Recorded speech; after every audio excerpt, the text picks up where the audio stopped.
Hi guys, it's Penelope in London and I'm with Michaela and we're going to do the full moon in Libra and we're going to talk through that, how that's gone today. And we're going to start with this slide actually.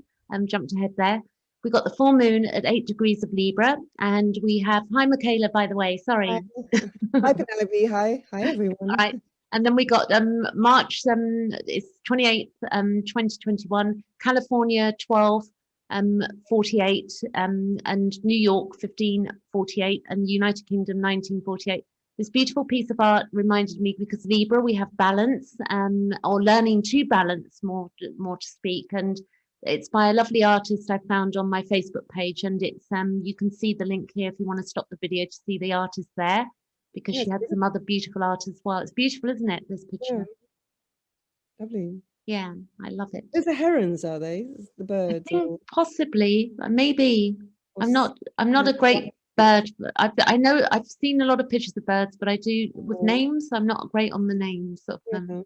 But I do like that. That's almost phoenix-like or Indian-like that Yeah, as it is well, isn't it? actually. Yeah, beautiful. And yeah, and relationship of giving to each other, which would be Venus in, if we look at that, the little flower there, the Venus Yes, yeah, in, the Venus rules yeah, Libra, yeah. yeah, absolutely.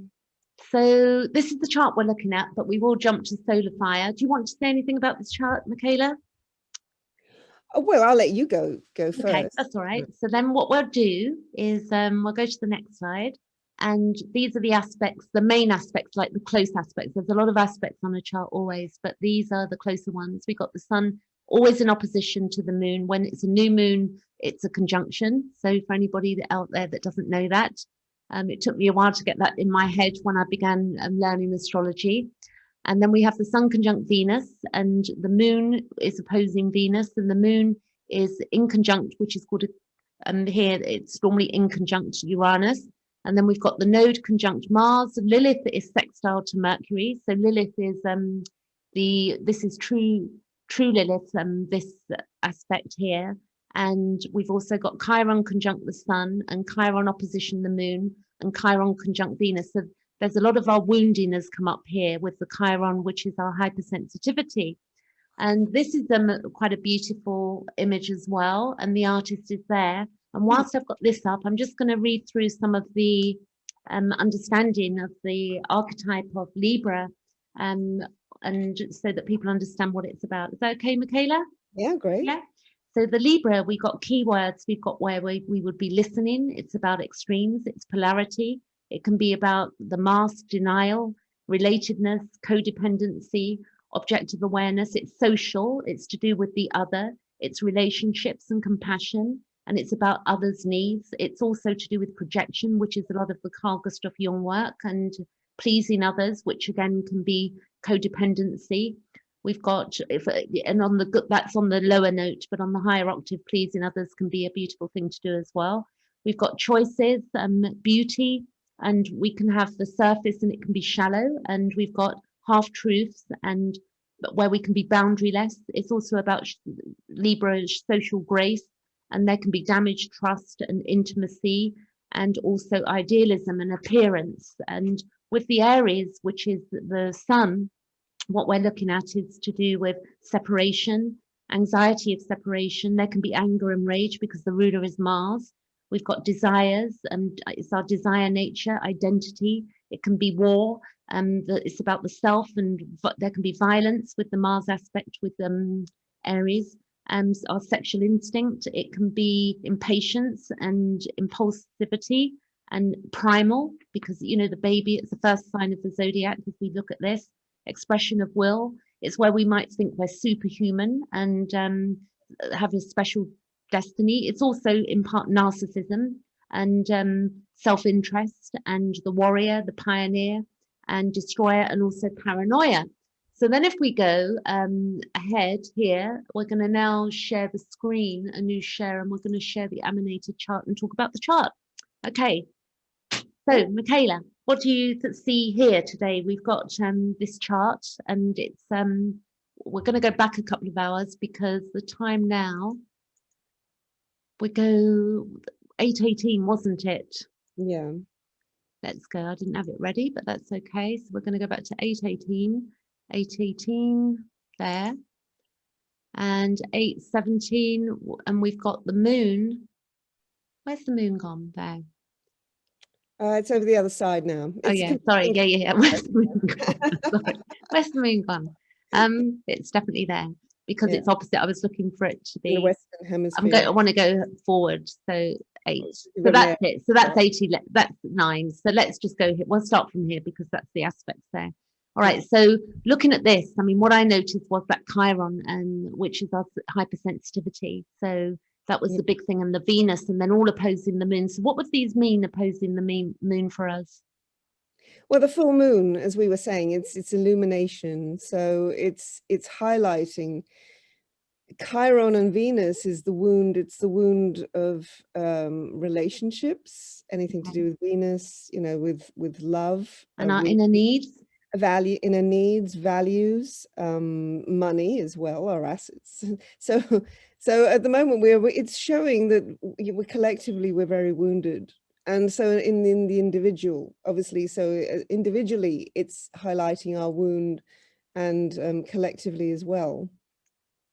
Yes, so, and I found today, like, you know, I did feel very wounded today. Like, I mean, it's not, you know, I'm quite a tough cookie with coming to feelings. So, you know, I can be very feeling with my Gemini moon all over the place, but it's not very often I get grumpy. And I had a very sort of, you know, emotional, you know, feeling woundedness today. For quite a few hours.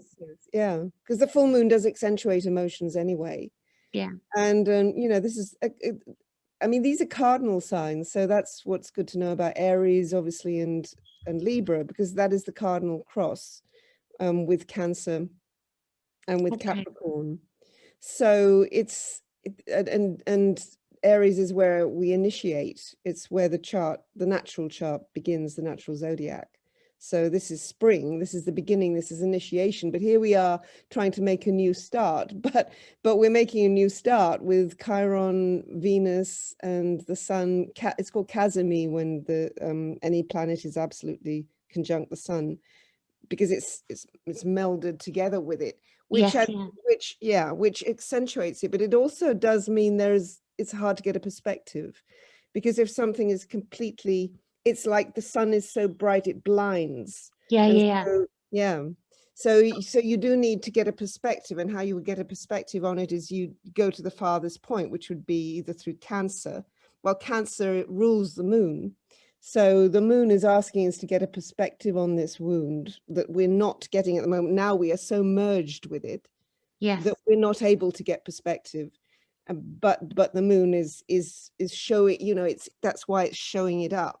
And it hurts because it's the wound. Oh, and you know, the other thing, with the North Node, that's going to be, you know, that's basically Mars has just moved over, hasn't it, as well? Yeah, exactly. So that would be thinking about that, the Mars that's the aspect I wanted to look at. I forgot about my aspects for a moment there, but I did have a look earlier, and I thought the Mars aspect with the Mars, let me see this, because I was thinking the Mars North Node to look up, because there's so many aspects when we look at astrology that we can get lost in aspects, but looking at Mars conjunct the node, so, you know, this is very standard stuff, but it gives us some idea that the positive thing about the Mars North Node is that it gives us some vigor and determination to achieve, but also we can fight with passion for what is important to us. But I don't really like the word negative, but it's described this way, this aspect, that it can cause great inattention and frustration, because the fighting spirit and the desire to conquer can distract these people from the focal point in their life instead of pulling them towards it. And there is a danger that this will create artificial image of an enemy, an artificial enemy, and result as suppressed aggression. And the behavior of these, you know, this can be inappropriate and responses may be exaggerated. So I definitely know, you know, how I was feeling today, that if I had to really interact with anybody, you know, closely, I might have found it a bit difficult. A lot of anger. Yeah, and it's in Gemini, so it's about communication. So, and wanting to communicate and maybe not being heard as well. Yeah, and it's about needing communication is about the need to express. So, and you know, it's trining the moon, and it's sextiling the sun, and but it is making a grand trine, yeah, with Saturn up there in Aquarius. Oh yeah, So you yeah. can see, yeah, you've actually got a grand trine in air there. So you've got Aquarius and Gemini and Libra, the air signs. Okay. So that grand trine actually that does make it easier to make sense. To So that, assimilate or yeah, integrate. to assimilate and to make sense of something. Well, you've got To a kite there as well. It's quite yeah, beautiful, isn't it? Look, yeah, exactly. with the, You've got the yeah, you have a textile kite up here. pointing to the moon. Exactly. Oh, that's quite It's beautiful. like it's almost like a bow too, because you've got the sun there and Chiron and Venus, and it's sort of making a bow towards the moon. So all of it's really quite helpful, except, I mean, it is, so ultimately it's helpful. It does mean going into the wound, but it means there is a capability to do that. And the capability is through using the mind.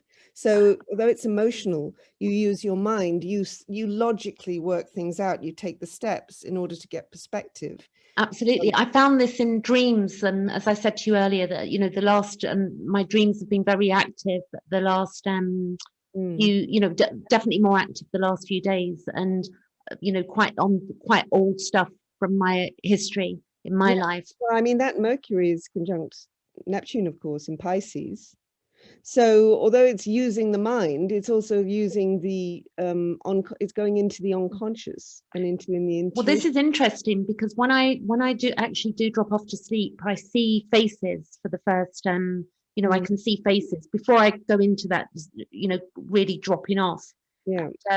Earlier I had a nap and I was seeing a face of a man that I've never seen before, but it felt like a very safe visual of a face that felt, Hmm. it felt comfortable, and it was almost like somebody was telling me that I'm safe and it's going to be okay. I don't know who it was. I don't know who these faces are when they come up. I think Jung used to see faces, and he definitely made some drawings.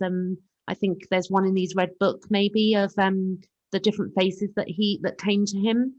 Yes, Um, like Philemon, like the guide. Yeah. So that's a yeah. Saturnian father sort of figure, Yes. Philemon, wasn't it? So, and some of the faces I see are definitely, you know, not that hot and lovely, and they're a bit frightening. Yeah. So Yeah, it's they're all interesting. coming up. That's really interesting. Yeah. So they are, it is coming up out of the unconscious. So that's the thing. We have, because Mercury, of course, rules the North Node there in Gemini, and it rules, and you know, so we've got it wanting you to listen, one to listen to one's unconscious, to actually process what's coming up from the unconscious. Yes, Because it's because very valuable stuff too. And it's about, obviously it's about the wound, but so the thing is not to suppress that, to actually listen, and to write it down, keep a journal, whatever, actually, and then communicate it to others like we yes, are doing now. So this is, I mean, you know, using it astrologically like this is a very is a very good way of actually expressing this yes, and Pisces Gemini dynamic. yeah, and we don't know what, you know, like when we fall asleep, we don't know what's going to come to us, and often, you know, Mm. we think as humans that we have our, you know, we get up and we go about our daily business, whatever, you know, we just assume it's all going to be one way, but in our dream state, what we're faced with is very real as well, because Well, our unconscious, yes, has other ideas. yeah, and it Like helps I us was saying to, to you, yeah, before we started, we've been getting a lot of, as we were saying last time, we've been getting a lot of memories come up, and I think a lot of people have had that, and almost hauntedness of why are we getting all these, you know, ghost. because obviously we have been locked down, and because we are in sort of the cave, the womb, we, you know, we're in this void where we're stuck, but then what we're doing is we're having to confront memories. The memory it is giving chance that with Piscean, you know, that Piscean Neptune, for memories to come up, and for us actually now to have the space to, instead of having our busy everyday life, we now are able to assimilate them and to understand what they're saying to us. And that's what we need to do, instead of fight them, instead of resist.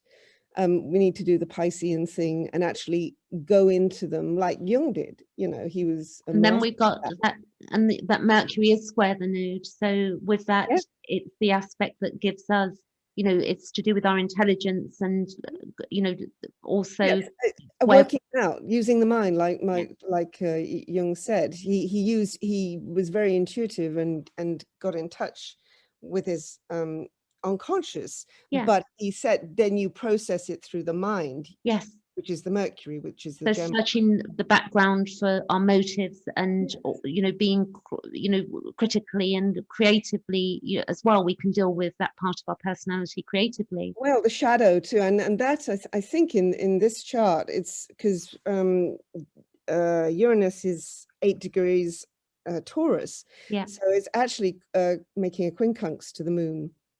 So the moon is making a quincunx to it rather, because it's the faster moving body. Yeah. So the moon, the full moon, is making a quincunx to the Uranus in Taurus. So it's Uranus is the trickster. So the trickster wakes us up. It does shatter. It shatters Illusion. our illusions. Yeah, exactly. So it comes along, and we think we know what we know, but then what has happened to us collectively? It's shattered what we thought we knew, and it's shattered our idea of reality. But then it will keep doing that in order for it to wake us up. Yeah. And I think, Yeah, you know, just spiritual the process. dream state we're in. I mean, if we look at, you know, I think you sent me a clip of Pretty Woman earlier because we were discussing a Yeah. moment about that movie, and Mhm. you know, where we have these illusions of the ideal and how the ideal is has been quite impractical, really, and also the amount of narcissism that comes into it, which is an overused word in, you know, in the world generally.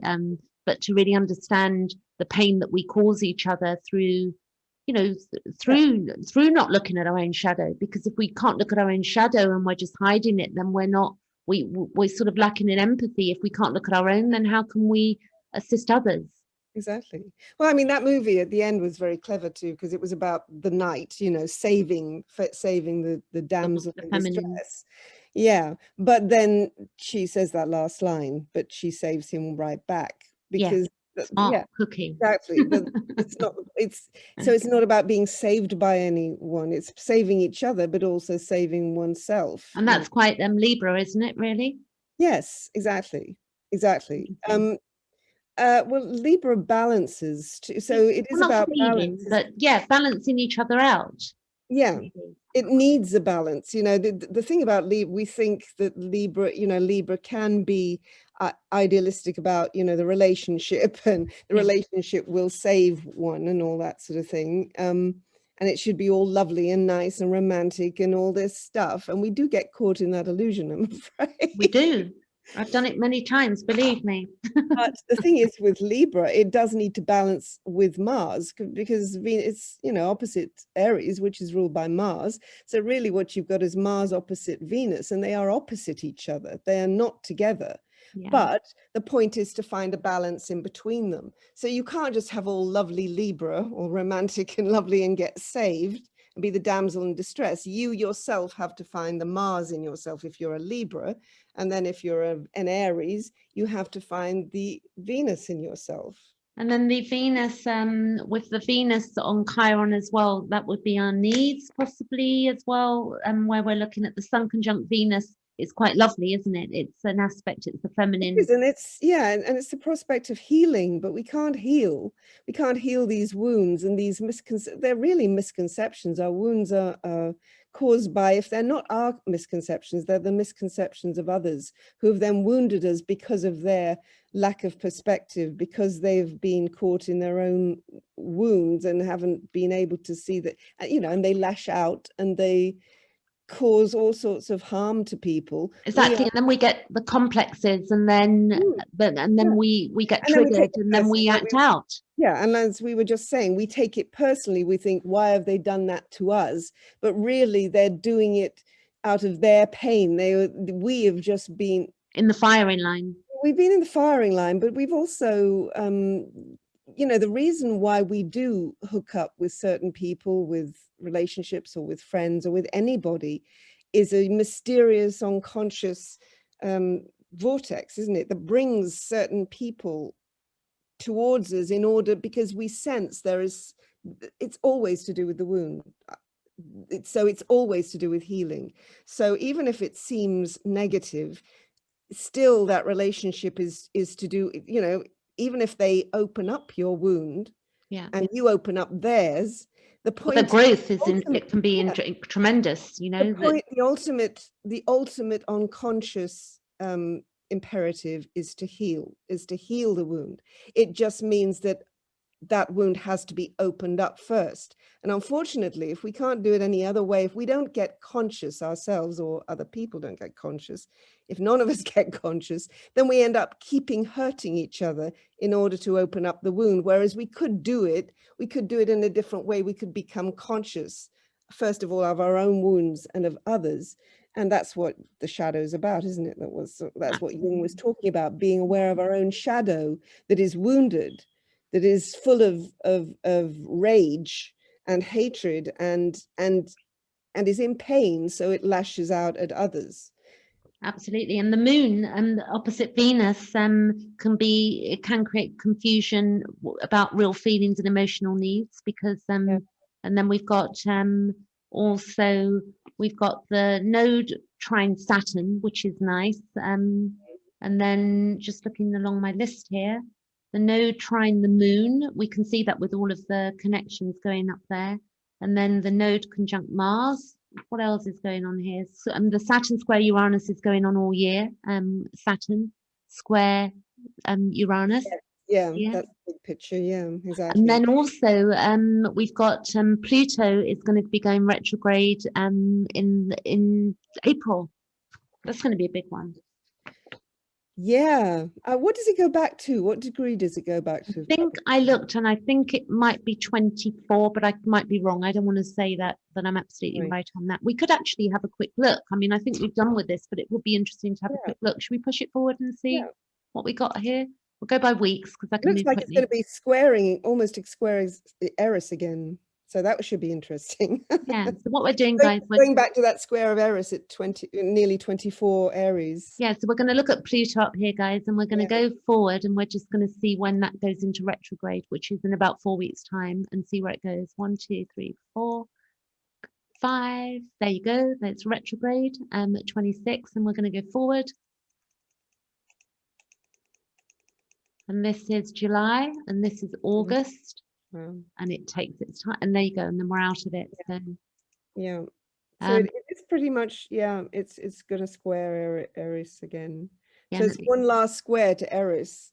Okay. Oh, yeah. So, I mean, we are seeing that in the world. There's so much going on, isn't there? So many terrible things are happening, actually. No, and that Mars is going to, look, the Mars is going. Yeah, it's war, you know, wars all over the place, anger all over the place, rebellion, protests. That's the Uranus, Saturn stuff going on. But then the Eris is the bigger picture. So this is coming out in humanity, because anything we see happen in the world, in the collective, is reflecting. It's reflecting the unconscious, collective unconscious, but also the individual is part of that. So it's all reflections. Well, this is fascinating, jumping ahead here, because you've got the Chiron with asteroid Lilith here.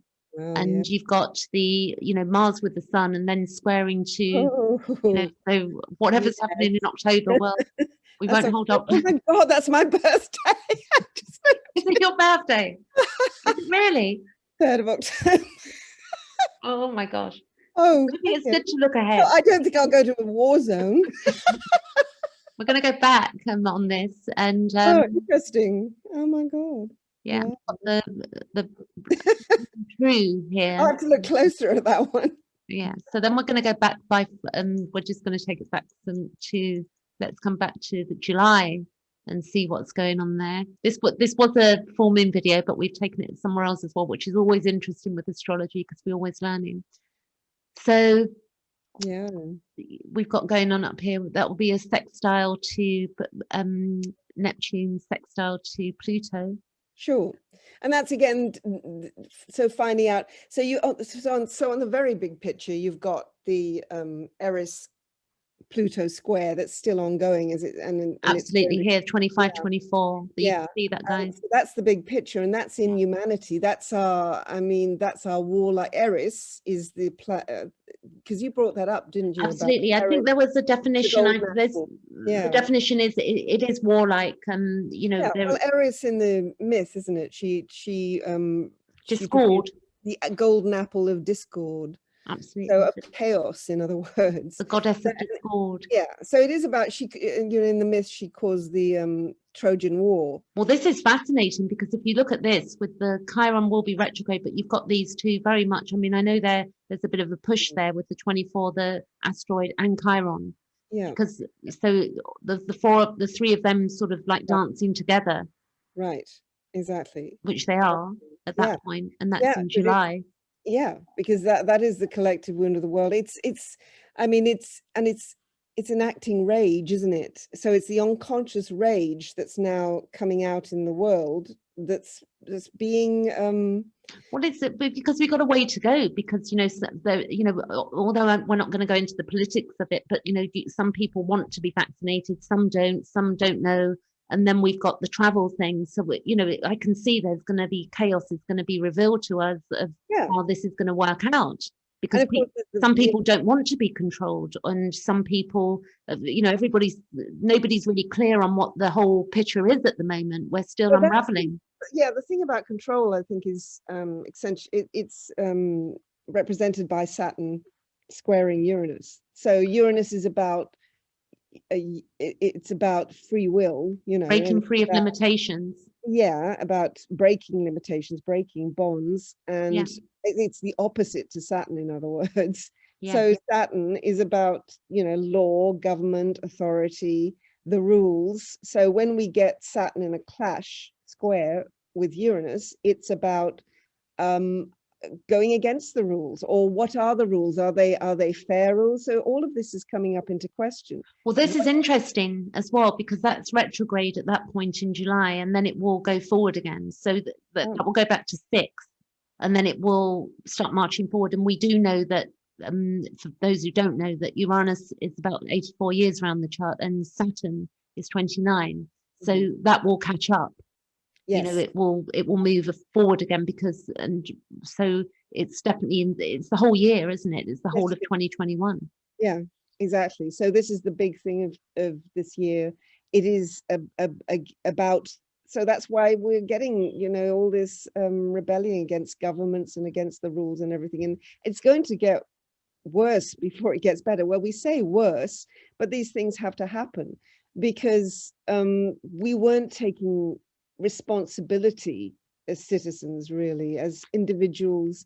We were letting the governments rule our lives without questioning, and it is important to question. And also there are so many different areas that need to be looked at that is still being swept under the carpet. When we've got that, but with that North Node in Gemini, it is important to question, not just accept one version. Yeah, exactly. So but what we're seeing now is a lot of people are getting locked into a version, and they're convincing themselves that it's the truth, and that's obviously I'm sort of where I'm at, like, is I don't know at this point. And that's a good place to be. And that's the Libran, that's the Libran full moon, is saying our chart today. Sometimes Libra is notorious for sitting on the fence, but sometimes it's good to sit on the fence rather than, because you don't know everything, you don't know all the facts. The facts are coming out and they're flying all over the place now with the internet and with the social media and everything else. Facts are going all everywhere, and that's the Gemini North Node, and it's with that Mars conjunct the North Node. That's what we're seeing too. It's like we're getting very angry, but then are we even getting angry about facts?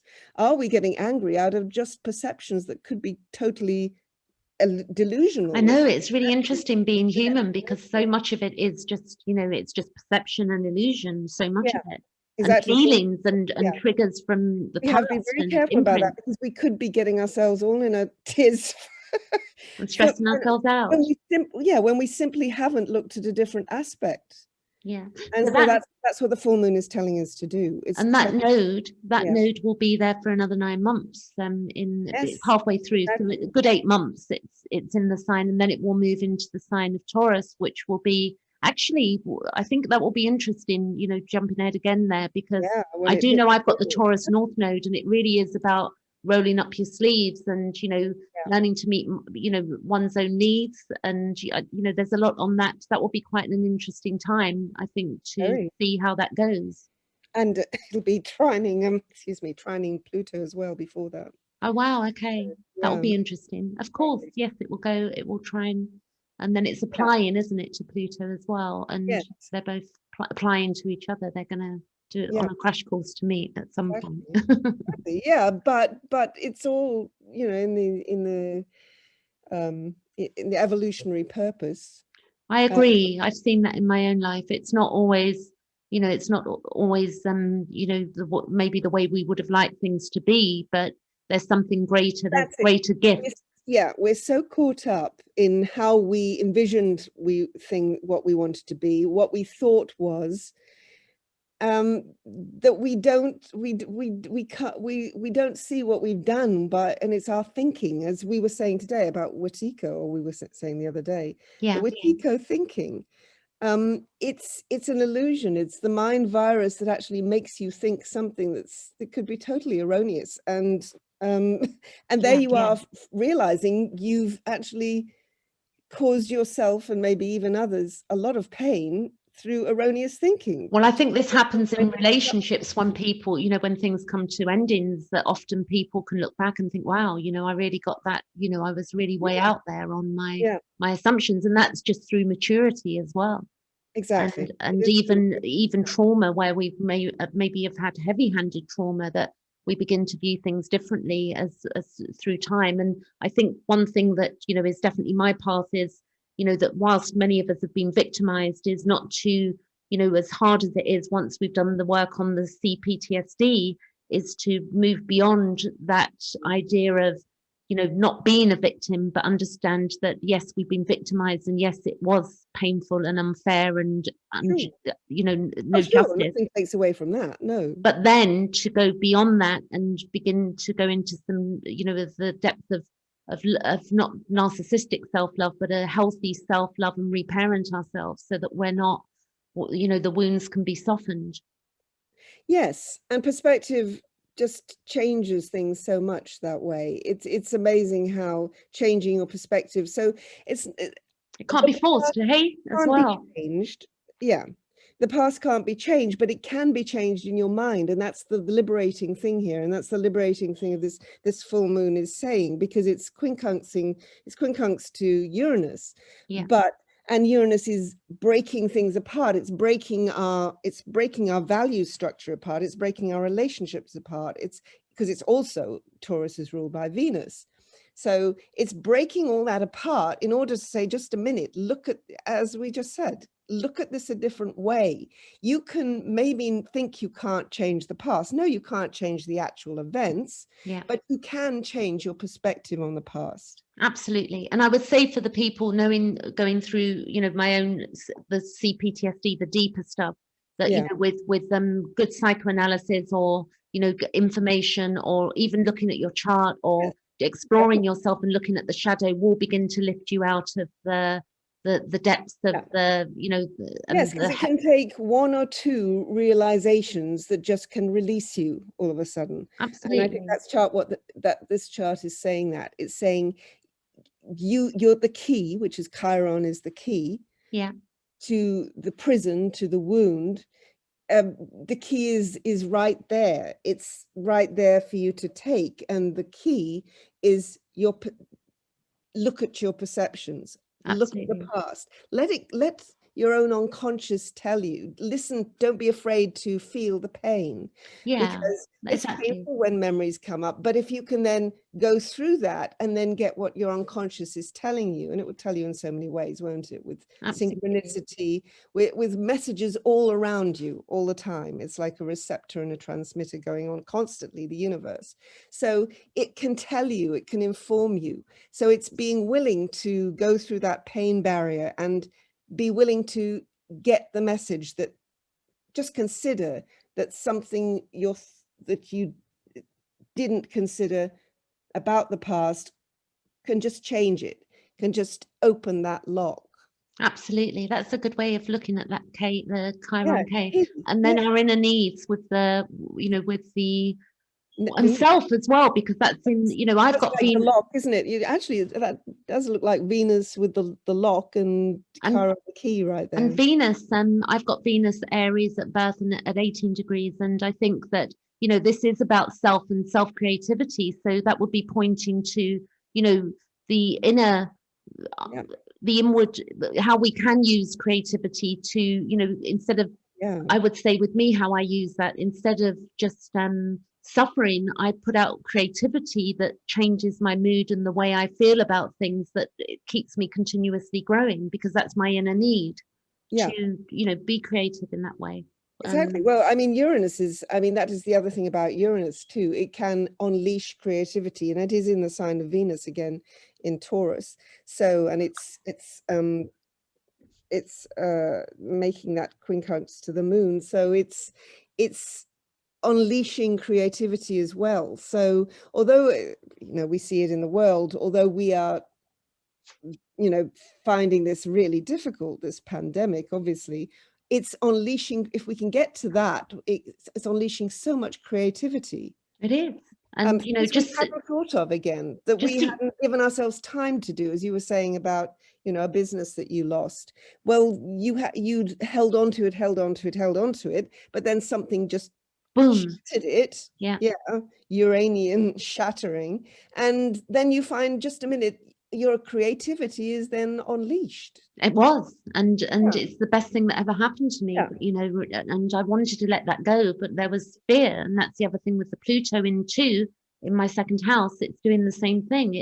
It's allowing me to redefine my values and my needs. So that's the other thing in evolutionary astrology we look at as well, Pluto in depth. Okay.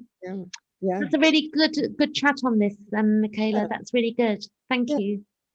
It's good. Yes, thank you. Okay, we'll be back in 2 weeks when the moon does its thing again. That's what we'll be doing. And again and again and again and again until the end of time, infinite. Unfolding our evolutionary intents. All right, and that's great. Thank you, and I'll catch you soon. Thanks, Penelope. Thank you, everyone. Catch you later.